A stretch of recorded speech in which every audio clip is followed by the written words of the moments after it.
Hey guys, so in this tip, I'm going to be talking about transit in Paris and taking trains outside of Paris.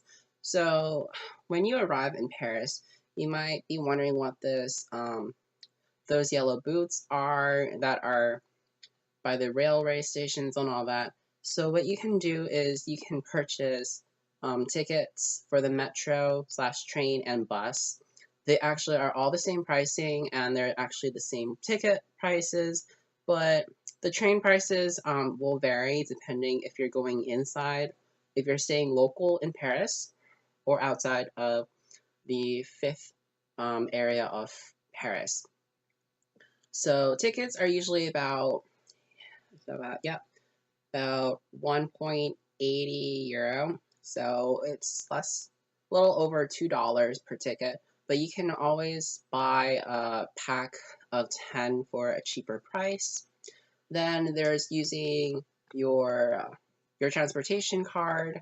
I got mine through a different system. But you will notice that there is the card holder and also the pass itself.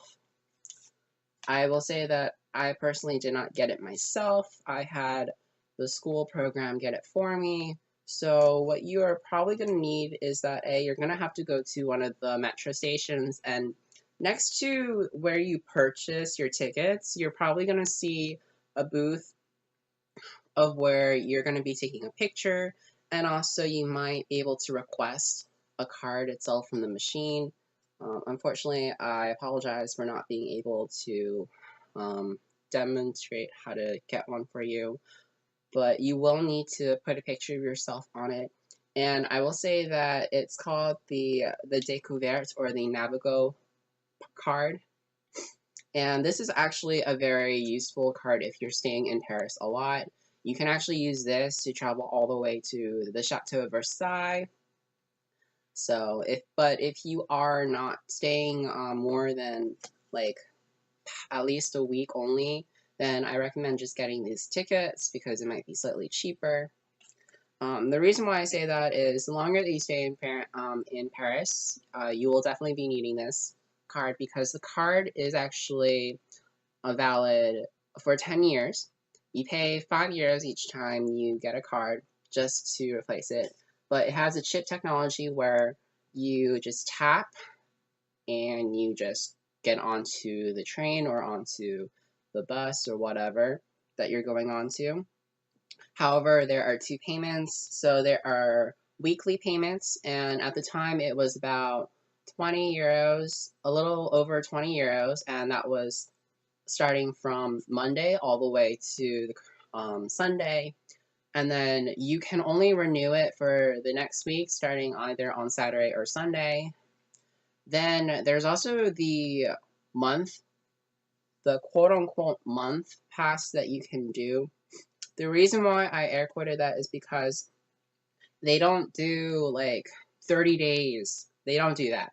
So what it's going to do is when you pay about roughly 80 euros for the month pass, you're actually paying for the first day of the month all the way to the last day of the month. And that's how much it's going to be.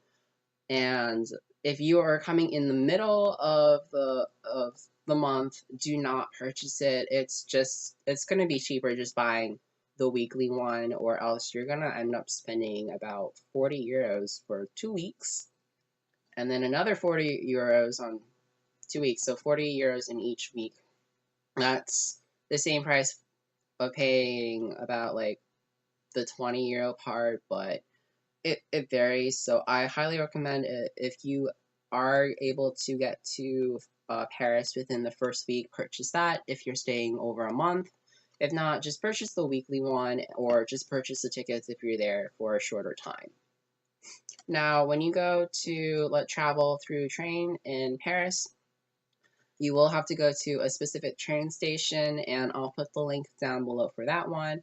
And also, I was using the Eurorail website to purchase all of my train tickets, and you can.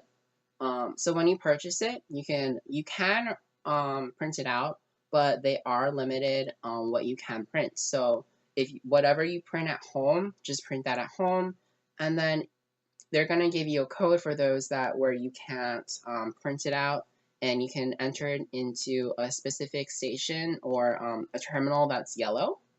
And it looks similar to your bus station, but you have to go to the train station to claim it instead. And you enter a code and your name, your last name, all that information, and it'll print out the tickets that you need for it. Just make sure that you do purchase a return ticket as well, and I will say that it was cheaper to buy what I needed because I only went for 2 different trips outside of Paris itself. I went to Normandy twice. I went to southern Normandy where Monet Garden was held, and I went to northern Normandy where the D-Day tour is held in Bayeux. So, and I'll link the Eurorail down below again for that one. So anyway, I hope you guys think that was very useful. If you have any other information about it, please feel free to comment down below. If you like this button, please hit the subscribe. So anyway, I'll see you guys on the next tip episode. See ya!